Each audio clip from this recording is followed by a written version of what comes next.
Andrew, you wanted to get into the please be respectful of the women you have on in the future. Yeah. Okay. Listen. So here's my take on this. Right. This criticism usually comes from people who don't watch the long form of the show. They watch the clips. Yeah. So when they see the clip, they see a heated exchange, but they have no context for the exchange. So I'm just going to be blunt and ask you. Yeah. Is this idea coming from the clips, or is it coming from you actually having watched several long-form whatever podcast episodes? I have seen. Here we go. This is an amazing clip.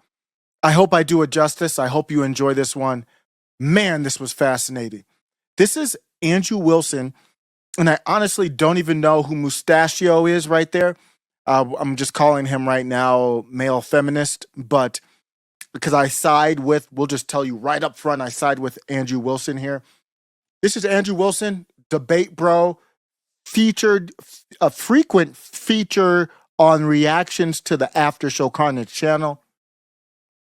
And he goes deep.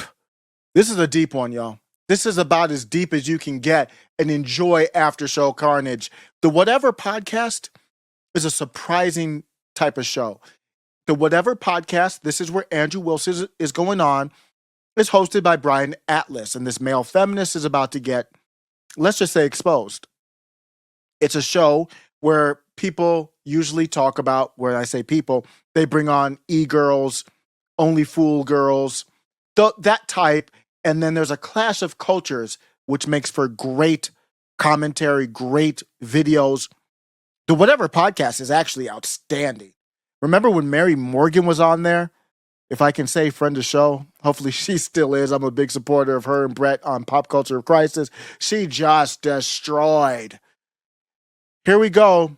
Andrew Wilson destroying the male feminists on the Whatever podcast, where they usually talk about modern dating and relationships, but this time we're going to get into religion. Uh-oh.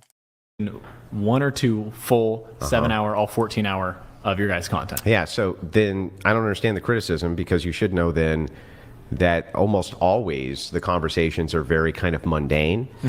Just to set the context, before we get into the religion, the male feminist, the woke, I don't want to call him wokest, the male feminist goes at Andrew Wilson, and what happens is Andrew Wilson is a frequent guest on this show, and he's actually very well behaved on this show. He's not nearly as crass as he would be in a debate, and even in the debates, he's not bad. I like Andrew Wilson a lot. Don't get it twisted.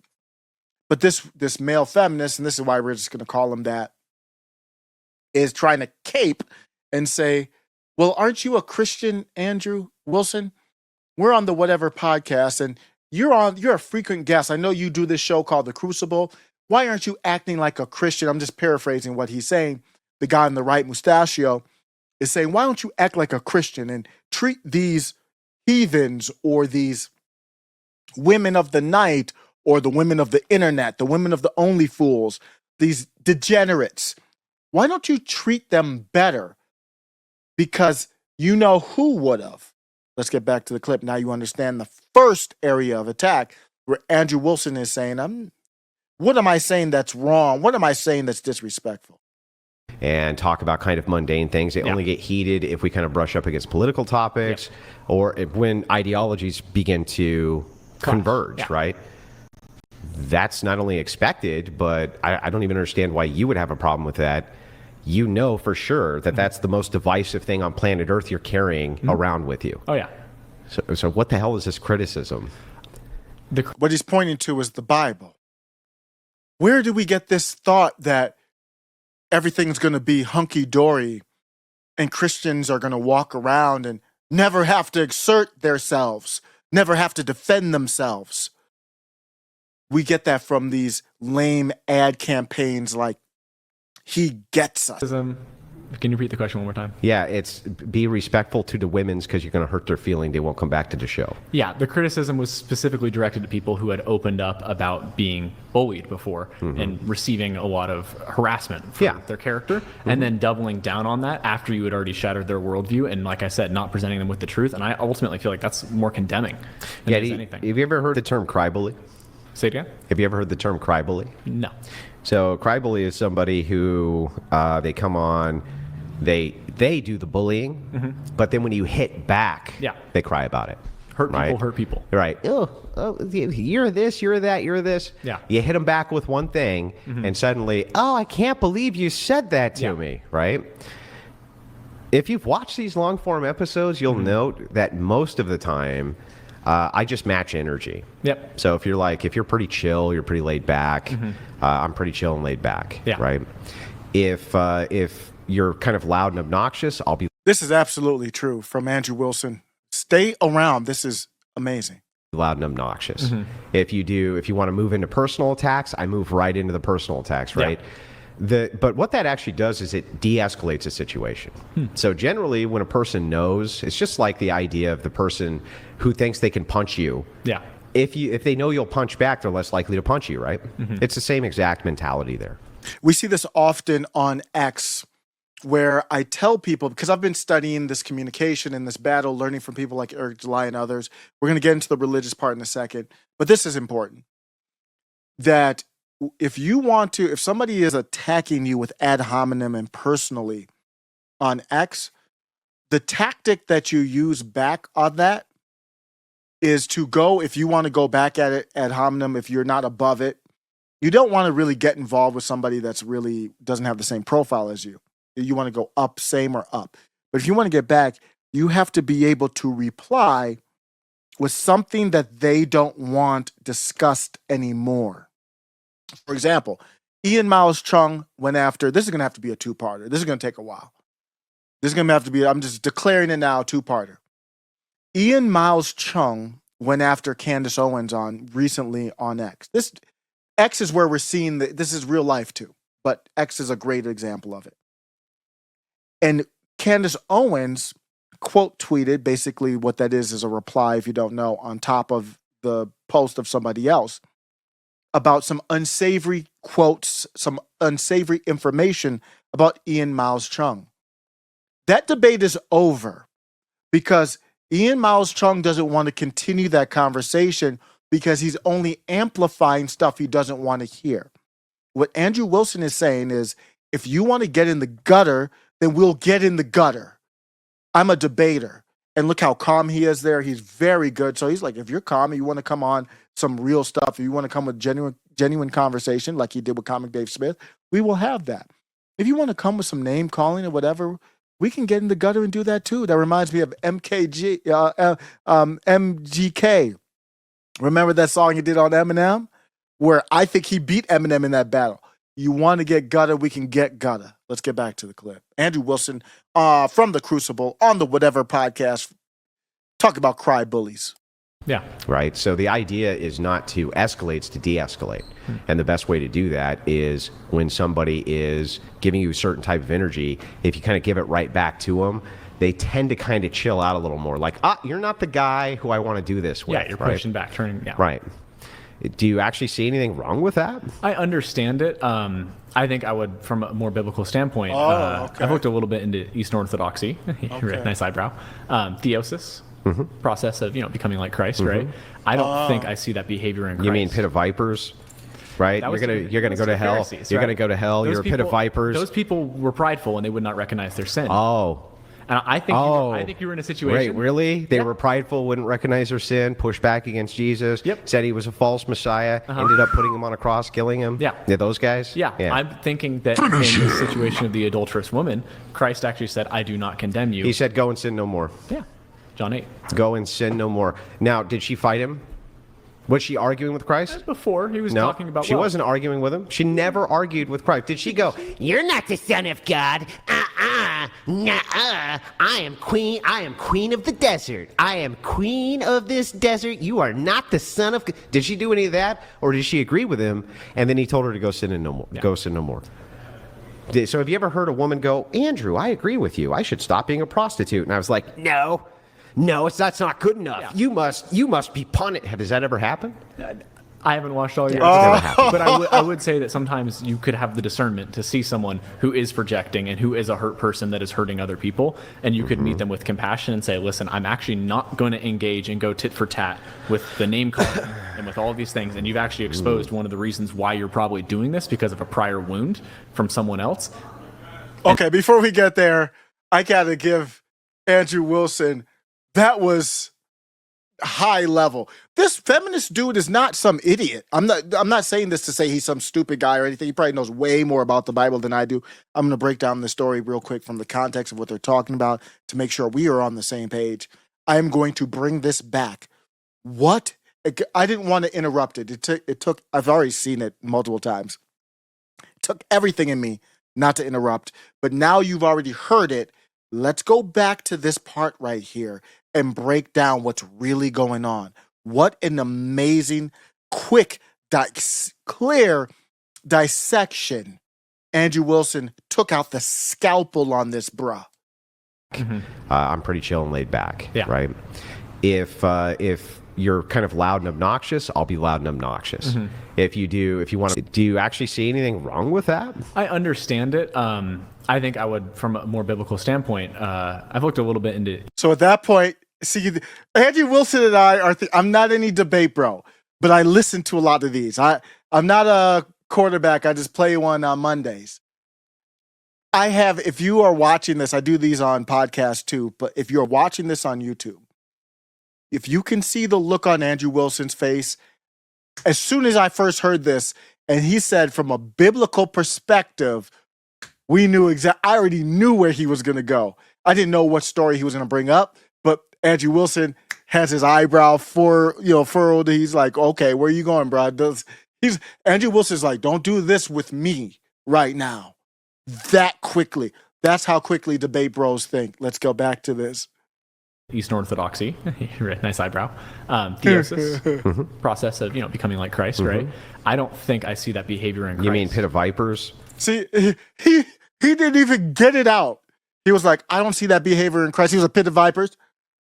Let's talk about what they're going to talk about here in the story.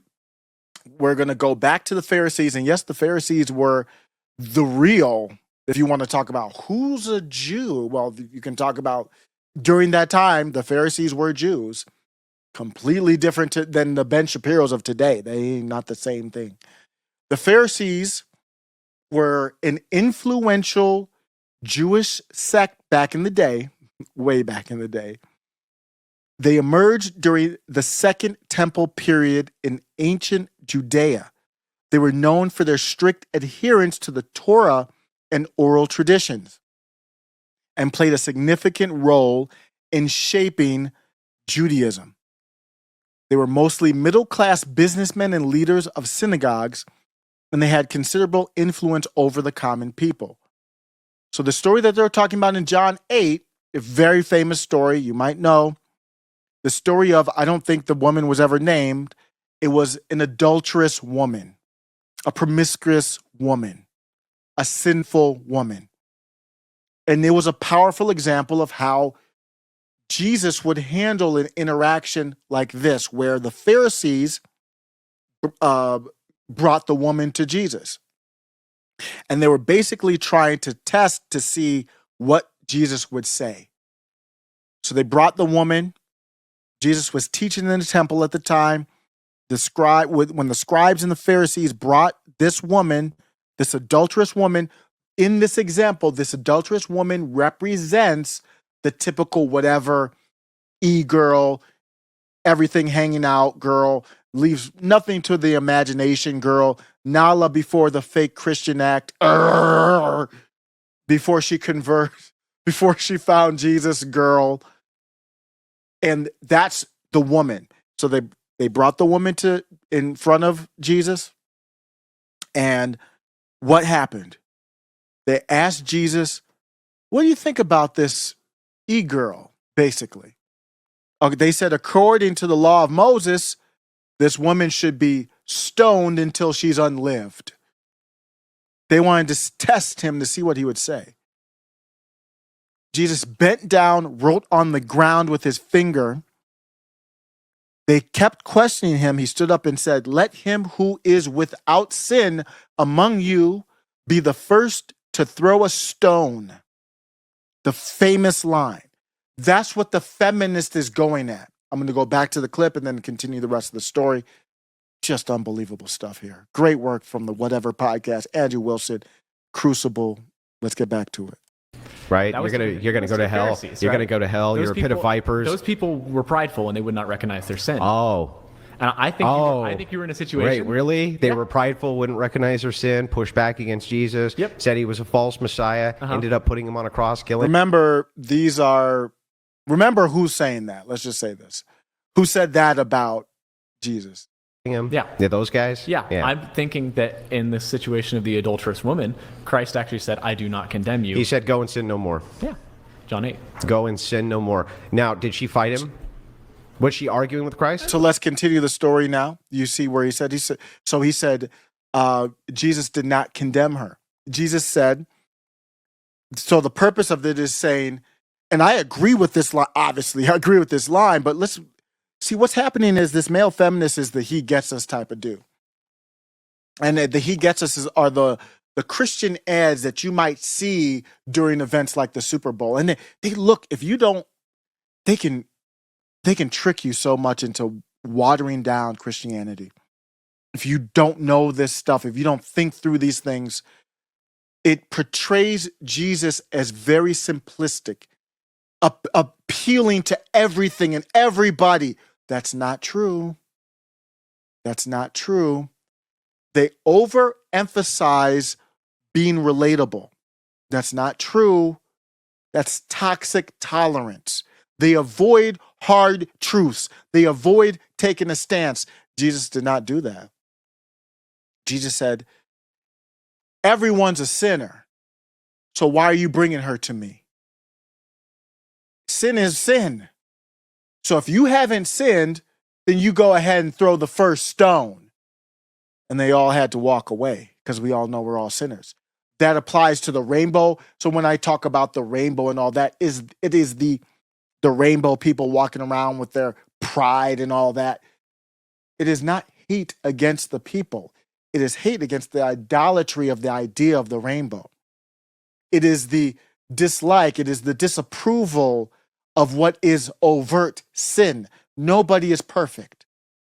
Nobody is without sin other than Jesus.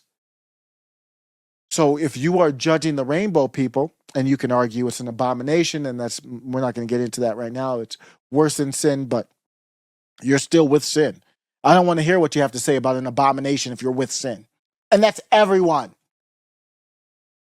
But the other part of it is you must call it out as sin. So what Jesus said after that is, okay, if you're without sin, throw the first stone. Then every one of the people, the Pharisees, left because everybody was with sin. And then it was just Jesus and the woman. Jesus asked the woman, woman, where are they? Has no one condemned you?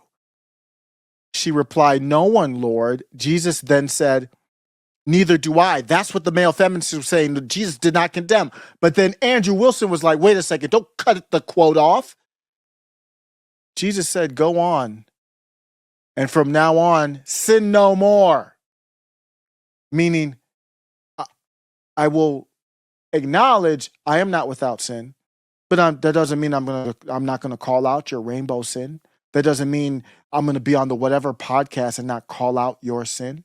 Let's get back to Andrew Wilson. That we have the context and you see him. Andrew Wilson just finish him. Let's get back to the clip. Before he was talking about she wasn't arguing with him. She never argued with Christ. Did she go, you're not the son of God. Nuh-uh. I am queen of the desert. I am queen of this desert. You are not the son of God. Did she do any of that? Or did she agree with him? And then he told her to go sin and no more. Yeah. Go sin no more. So have you ever heard a woman go, Andrew, I agree with you. I should stop being a prostitute. And I was like, no, that's not good enough. Yeah. You must be punished. Has that ever happened? I haven't watched all yet. It's done. It's over. It's done. We already seen it. We saw the look on the male feminist, the woke male feminist. I'm just using the words, whatever it means, on his face. When Andrew Wilson pulled that out, he knew it was over. If you were watching this on video, he kind of rolled his eyes and was like, damn, he got me. It's a wrap. That's why he was like, I don't know. Andrew Wilson said, like we told the story, from now on, Jesus said, from now on, sin no more. And the woman did not argue. what would have happened if the woman tried to argue? What would have happened? So Andrew Wilson is like, has a woman ever said, when I talk to the women on this show and I say sin no more, basically in that way I'm talking to them, and they say, yes, I agree, have I ever condemned them or come down on them after that? I'm waiting. Be loud. Be loud, woke feminists, male feminists. I'm going to end this segment and go into 2 parts. Just let me know if you got any value from that. I'm hopefully, I don't know if it's just me, man. I'm just so excited by listening to this. It was so dang good. The Pharisees, OGs of the Torah hustle, laid down Jewish law like it was their 8 Mile, but Jesus flipped the script, dropping mic lines that sliced through their hypocrisy sharper than a battle rap diss. When they rolled up trying to trap him, he hit them with the without sin, cast the first stone move, a bar so cold it left them ghosting like an empty crowd after a weak set. But don't miss the encore. When the dust settled, Jesus hit the woman with a straight-up real talk. Sin no more. No condemnation, but he laid it down hard, like a final verse reminding her the path ain't free of accountability. Now, in the Whatever Podcast debate, Andrew Wilson spit fire about Jesus' venomous pit of vipers takedown, while the weak, frail feminist guy clung to Jesus' softer compassion verse like it was a hook. Do you think the real lesson is in riding the beat between raw truth and mercy, or are these debates just playing the wrong track? This is After Show Carnage,